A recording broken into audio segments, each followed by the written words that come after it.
Hello friends, welcome back to our YouTube channel GK with me.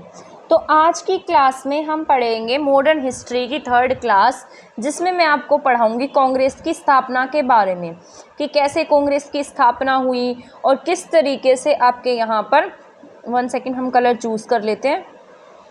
तो यहाँ पर जिस तरीके से जैसे कांग्रेस की स्थापना कैसे हुई है, इसके साथ साथ हम पढ़ने वाले हैं जैसे 1885 से 1905 तक। इसके बाद में जैसे बंगाल विभाजन हुआ, बंगाल विभाजन के बाद में हम पढ़ेंगे जैसे फिर कांग्रेस के बीच में विभाजन हो जाता है, मुस्लिम लीग का गठन होता है। ये सारा का सारा जो भी आज का पॉइंट है वो हम पढ़ने वाले हैं, ठीक है। राजधानी परिवर्तन। तो आज की क्लास हमारी रहेगी मतलब बहुत ज़्यादा बड़ी क्लास नहीं रहने वाली है, बट ये सारी हेल्पफुल रहेगी, ठीक है। तो यहाँ से आप लगा सकते हैं कि आपका मेन मॉडर्न हिस्ट्री का जो पोर्शन है वो स्टार्ट हो गया है। तो स्टार्ट कर देते हैं आज की क्लास को। और अगर आपको इसका पीडीएफ चाहिए तो आप टेलीग्राम चैनल ज्वाइन कर लीजिएगा। टेलीग्राम चैनल का जो लिंक है ना वो आपको हमारे डिस्क्रिप्शन बॉक्स में भी देखने को मिल जाएगा, डिस्क्रिप्शन बॉक्स में, और साथ साथ प्लेलिस्ट में भी आपको टेलीग्राम चैनल का लिंक मिल जाएगा। अलग से मैंने एक फ़ोल्डर बना रखा है जिसमें आपको यहाँ पर मतलब लिखा हुआ मिलेगा टेलीग्राम चैनल लिंक, और उस वीडियो के डिस्क्रिप्शन बॉक्स में लिंक मिल जाएगा। अदरवाइज़ इस वीडियो में भी मैं लगा दूँगी, ठीक है। तो ये क्लास चाहे कोई भी एग्ज़ाम दे रहे हैं, ये वैसे तो चंडीगढ़ पीआरटी के लिए मेन फोकस करके बनाई गई है, बट आप चाहे कोई भी एग्ज़ाम दे रहे हो, चाहे एसएससी का है, एचएसएससी का है, हरियाणा का कोई एग्ज़ाम है या कोई भी एग्ज़ाम है, सबके लिए हेल्पफुल रहने वाली है। तो अब स्टार्ट कर देते हैं। सबसे पहले जैसा कि आप देख रहे हैं यहाँ पर लिखा है भारतीय राष्ट्रीय स्वतंत्रता आंदोलन। तो यहाँ पर जो कांग्रेस की स्थापना है 1885 ईस्वी में आपके यहाँ भारत में कांग्रेस की स्थापना की गई थी। उस समय भारत में किसका शासन था? अंग्रेजों का शासन था, ठीक है। जैसा कि आपको मैंने परसों की क्लास में पढ़ाई थी 1857 की क्रांति। जैसे ही इंडिया में 1857 की क्रांति होती है तो जो ब्रिटिशर्स होते हैं उनके मन में कहीं ना कहीं कोई डर स्थापित हो जाता है कि जो इंडियंस है ना ये क्या करेंगे, फिर से कोई क्रांति करेंगे।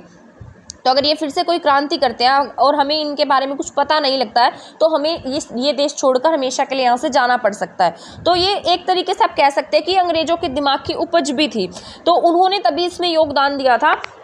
इसमें एक टाइप से ये था कि जो भी भारतीय होंगे वो क्या नहीं करेंगे, मतलब मान लो इन्हें कोई किसी तरीके का गुस्सा आएगा तो वो रिवॉल्यूशन नहीं करेंगे, क्रांति नहीं करके ये जो कांग्रेस की सभाएं होंगी यहाँ पर अपना गुस्सा बोल देंगे और क्रांति नहीं हो पाएगी। तो एक तरीके से आप ये पॉइंट भी लगा सकते हैं कांग्रेस की स्थापना का, जब कांग्रेस की स्थापना हुई थी। बाद में जैसे गांधी जी आए, गांधी जी के आने के बाद में ये स्वतंत्रता आंदोलन की तरफ आगे बढ़ने लगे, तो फिर उसके बाद ये ज़्यादा एक्टिव होने लगे थे, बट पहले तो खुद ही आपस में डिवाइडेड थे।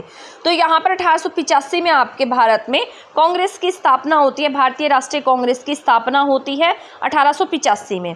ब्रिटिश अधिकारी थे A.O. ह्यूम और राष्ट्रवादी नेताओं के प्रयासों से कांग्रेस का गठन हुआ।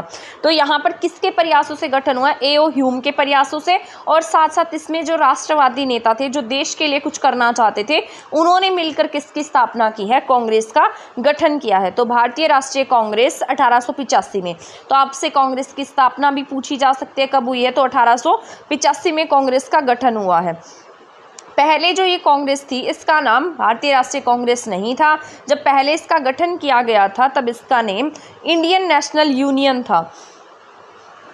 तो पहले इसका नाम क्या था? इंडियन नेशनल यूनियन था। बाद में हमारे दादा भाई नौरोजी ने इस संस्था का नाम क्या दिया? कांग्रेस रख दिया। तो दादा भाई नौरोजी ने इसे क्या नाम दिया है? कांग्रेस नाम दिया है। आपसे ये भी पूछा जा सकता है कि भारतीय राष्ट्रीय कांग्रेस को कांग्रेस नाम किसके द्वारा दिया गया? तो दादा भाई नौरोजी के द्वारा दिया गया। पहले इसका नाम क्या था ये भी पूछा जा सकता है। तो पहले इसका नाम इंडियन नेशनल यूनियन था और बाद में दादा भाई नौरोजी ने इसका नाम क्या रख दिया? कांग्रेस रख दिया। भारतीय राष्ट्रीय कांग्रेस की स्थापना 28 दिसंबर, कई बार आपसे डेट भी पूछ ली जाती है, तो 28 दिसंबर 1885 को आपके यहाँ पर कांग्रेस की स्थापना होती है। तो कब हुई इसकी स्थापना? 1885 और 28 दिसंबर को भारत में कांग्रेस की स्थापना होती है। उस समय जो ये वॉइस रॉय थे, यानी कि जब आपको पता है जैसे गवर्नर जनरल होते थे, वॉइस रॉय होते थे, 1857 की क्रांति के बाद में इन्हें क्या बना दिया गया? भारत का वॉइस रॉय बना दिया गया, ठीक है। और वॉइस रॉय बनाने के साथ साथ जो शासन था वो किसके हाथों में चला गया? कंपनी के हाथों से छीनकर महारानी ब्रिटेन के हाथों में शासन चला गया। यानी कि अब जो भी फैसले लेंगी वो कौन लेगी, महारानी ब्रिटेन लेगी। तो उस समय आपके जो देश के वॉइसरॉय थे, भारत के वॉइसरॉय थे ब्रिटेन की तरफ से 1885 में, उनका नाम था लॉर्ड डफरिन। ठीक है, तो लॉर्ड डफरिन ने किसकी स्थापना कर दी, कांग्रेस की स्थापना की। तो वॉइसरॉय ने क्या, वॉइसरॉय कौन थे, डफर, ऐसे याद रख लो, उस समय डफर थे वॉइसरॉय, तो डफरिन नाम था उनका। कांग्रेस का जो पहला अधिवेशन है, आपको पता है जैसे कोई भी संस्था बनती है उसके क्या होते हैं, सेशन होते हैं। जैसे हमारा संविधान बना था, हमारा जो कॉन्स्टिट्यूशन बना था, तो उसके लिए भी सेशन हुए थे, 11+1 सेशंस हुए थे। तो उसी तरीके से जैसे कांग्रेस है, मान लो इन्हें कुछ डिस्कस करना होता था, कुछ न्यू इम्प्लीमेंटेशंस करनी होती थी, नई योजनाएं लानी होती थी, या मतलब अपने स्तर पर कुछ करना होता था, तो क्या करते थे, अपने सेशन किया करते थे। और इस सेशन में क्या होता था, इनका एक अध्यक्ष होता था जो पूरी की पूरी मीटिंग की अध्यक्षता करता था। तो इसका जो पहला सेशन है वो कहाँ पर हुआ है, बम्बई में हुआ है। ठीक है, तो बम्बई में पहला अधिवेशन गोकुलदास तेजपाल संस्कृत महाविद्यालय में हुआ। ये बहुत बार एग्जाम में पूछा गया है, पहला अधिवेशन। तो पहला अधिवेशन कहाँ पर हुआ है इसका, बम्बई में। और कहाँ हुआ, गोकुलदास तेजपाल संस्कृत महाविद्यालय। महाविद्यालय का नाम याद रखना, गोकुलदास तेजपाल संस्कृत महाविद्यालय।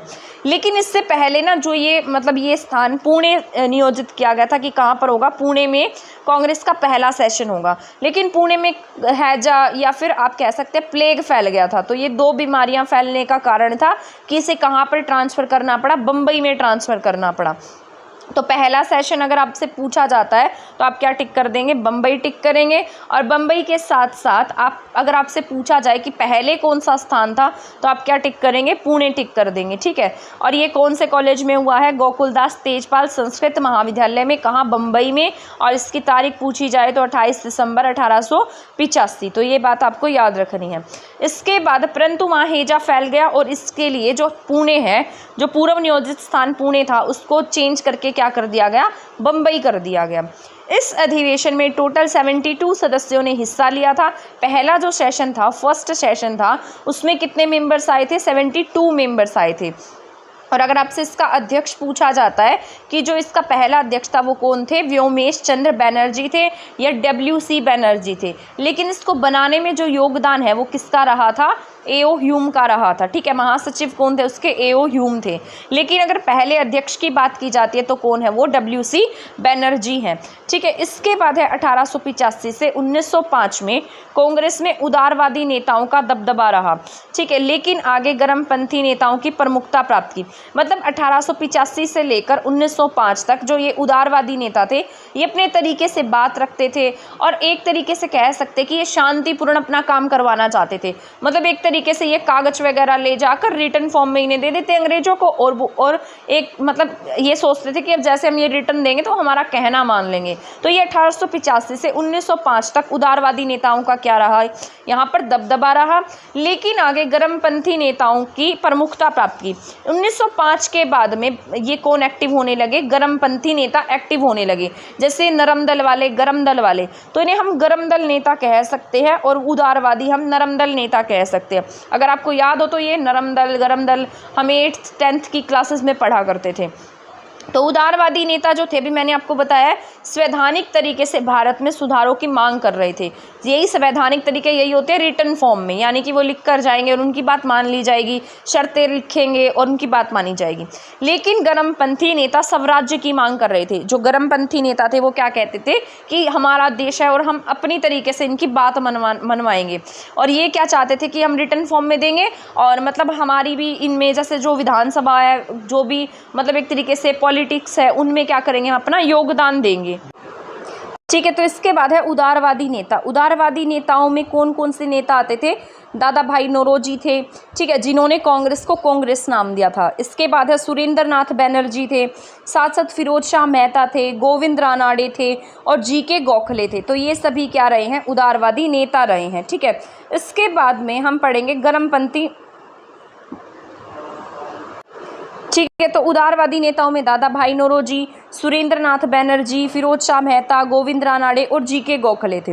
इसके बाद हम बात करते हैं गर्मपंथी नेताओं के बारे में। तो गर्मपंथी नेताओं में हम जानते हैं लाल, बाल और पाल को, ठीक है। तो गर्मपंथी में लाल, बाल, पाल आते हैं, ल वाले हैं लास्ट में, ठीक है। तो उसमें बाल गंगाधर तिलक जी हैं, लाला लाजपत राय है और बिपिन चंद्र पाल है। तो इन्हें हम क्या कह देते हैं, लाल बाल पाल कह देते हैं। तो लाल बाल पाल गर्मपंथी नेता हैं। और उदारवादी नेताओं में दादा भाई नौरोजी हैं, सुरेंद्रनाथ।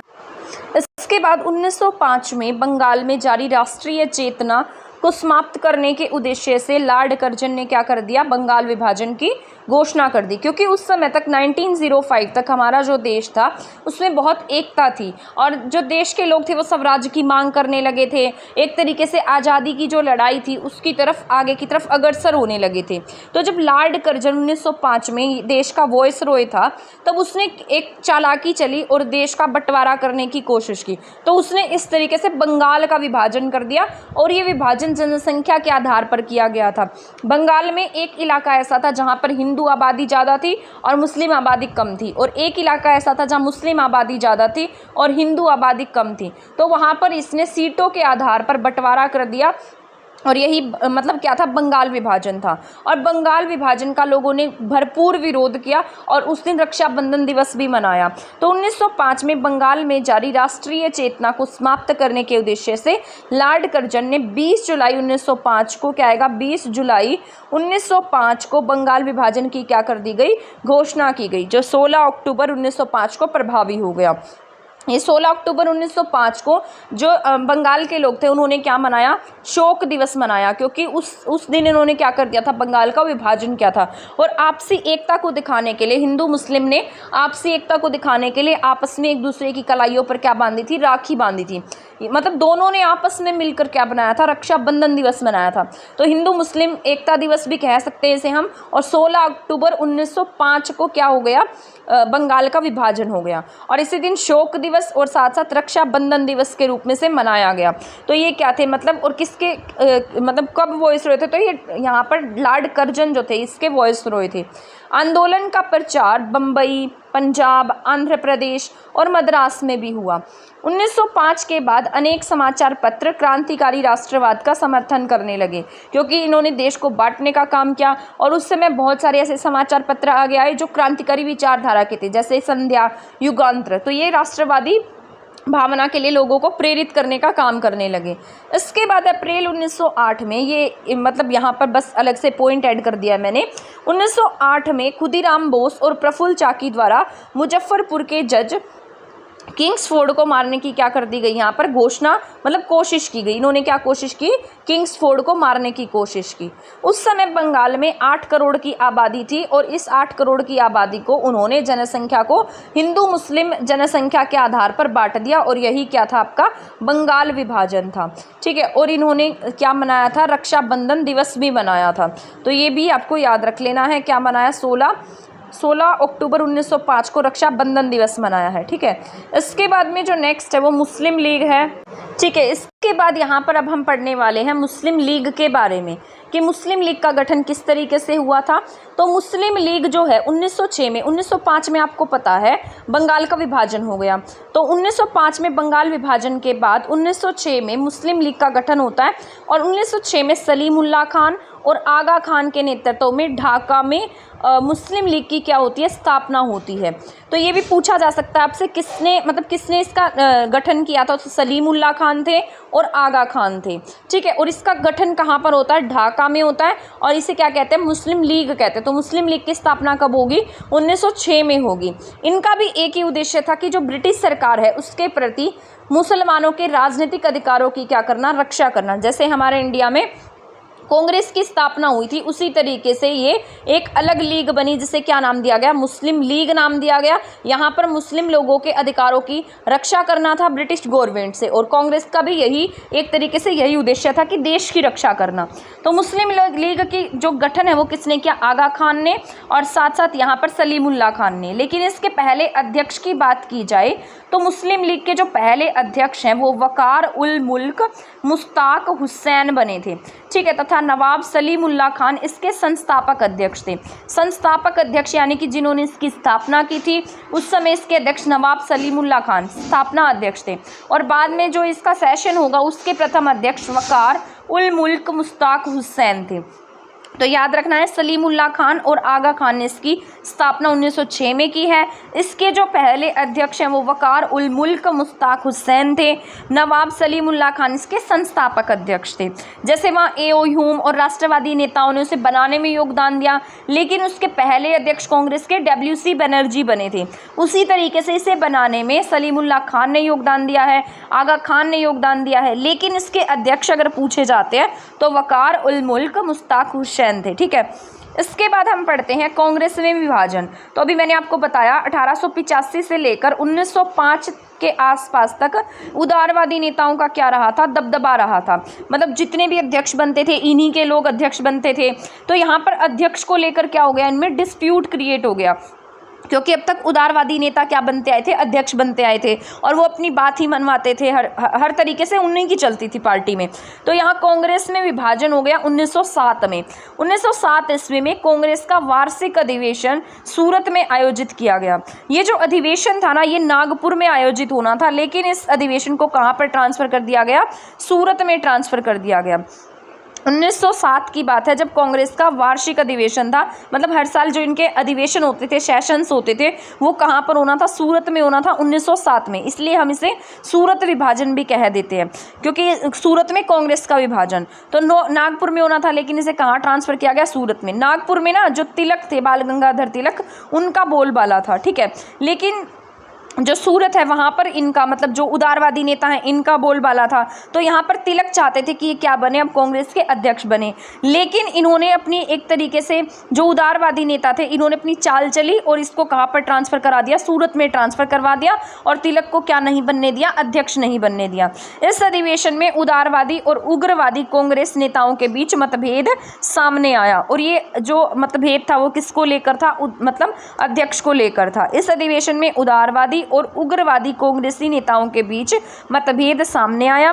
सूरत में कांग्रेस के विभाजन का मुख्य कारण क्या था, अध्यक्षों का मुद्दा था, तथा यहाँ तिलक को अध्यक्ष न बनाकर उदारवादी नेता रास बिहारी घोष को अध्यक्ष बना दिया गया। तो आपसे पूछा जा सकता है, जब कांग्रेस में 1907 में विभाजन हुआ तब कौन अध्यक्ष बने थे, तो रास बिहारी घोष यहाँ के क्या थे, अध्यक्ष बनाए गए थे। ठीक है, क्योंकि ये एक तरीके से, मतलब ये चाहते ही नहीं थे कि इनमें से, इन तीनों में से, मतलब जो गरम दल के नेता हैं उनमें से कोई अध्यक्ष बने, क्योंकि वो बात अपने तरीके से मनवाना चाहते थे। इन दोनों की जो विचारधाराएं हैं वो बिल्कुल अलग थी। तो यहाँ पर विचारधारा का खेल था, इस वजह से इन दोनों के बीच में क्या हो जाता है, डिस्प्यूट हो जाता है, और इनमें क्या हो जाएगा, विभाजन हो जाएगा। आगे जाकर 1916 में फिर से ये आपस में एक हो जाएंगे, वो भी मैं आपको पढ़ाऊँगी, जिसे हम लखनऊ समझौते के नाम से जानेंगे।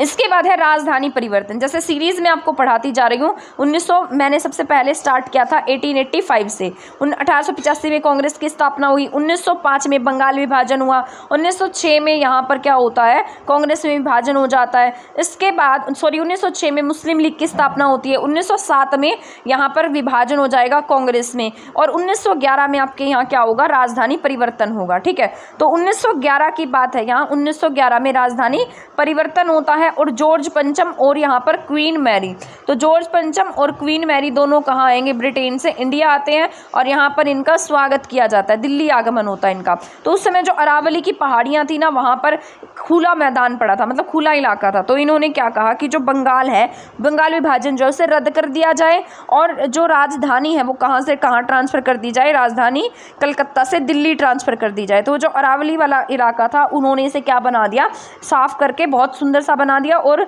एक तरीके से उसे क्या बना दिया, हमारी इंडिया की राजधानी बना दिया। तो कलकत्ता से दिल्ली राजधानी इन्होंने ट्रांसफ़र कर दी जॉर्ज पंचम और क्वीन मैरी के समय में। ये कब आए थे, 1911 में आए थे, और 1911 में क्या की गई, घोषणा की गई कि जो राजधानी है उसे कलकत्ता से कहाँ ट्रांसफ़र किया जाए, दिल्ली में ट्रांसफ़र किया जाए। जब ये दिल्ली ट्रांसफ़र करेंगे उसके बाद में ही आपके जैसे संसद भवन है, बहुत सारी मतलब और काम किए जाएंगे, रायसीना की पहाड़ियाँ हैं, तो वहाँ पर आपकी ये जो पार्लियामेंट और ये राष्ट्रपति भवन ये सब बनाया जाएगा।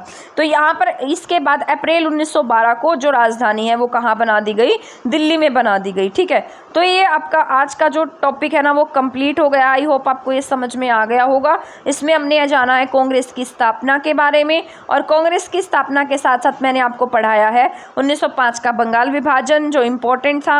1905 के बंगाल विभाजन के बाद हमने पढ़ा है 1906 में मुस्लिम लीग का गठन। मुस्लिम लीग के गठन के बाद 1907 में कांग्रेस में विभाजन हो जाता है। इसके बाद सॉरी 1 मिनट स्क्रीन गई, 1911 में फिर यहाँ पर राजधानी परिवर्तन होता है। तो आज के लिए हमारा इतना ही जानना जरूरी है। इससे नेक्स्ट क्लास में मैं आपको कराऊंगी गांधी युग के बारे में, मतलब बीच के जो इंपॉर्टेंट पॉइंट है वो भी मैं आपको पढ़ा दूंगी। जैसे 1917 में होम रूल लीग का गठन होगा, 1916 में लखनऊ समझौता होगा, पहले ये सब पढ़ेंगे हम। उसके बाद मैं आपको पढ़ाऊंगी गांधी युग के बारे में, 1915 में जब गांधी जी भारत आए थे, और इसके बाद उन्होंने जैसे चंपारण आंदोलन में भाग लिया, अहमदाबाद खेड़ा आंदोलन, ये सारा अब हम पढ़ेंगे आगे वाली क्लास में। ठीक है, तो अब मिलेंगे हम नेक्स्ट क्लास में हमारे उन टॉपिक्स के साथ। तब तक आप हमारे चैनल के साथ बने रहिएगा। चैनल को सब्सक्राइब करना नहीं भूलिएगा, वीडियो को शेयर करना भी नहीं भूलिएगा। थैंक यू, धन्यवाद।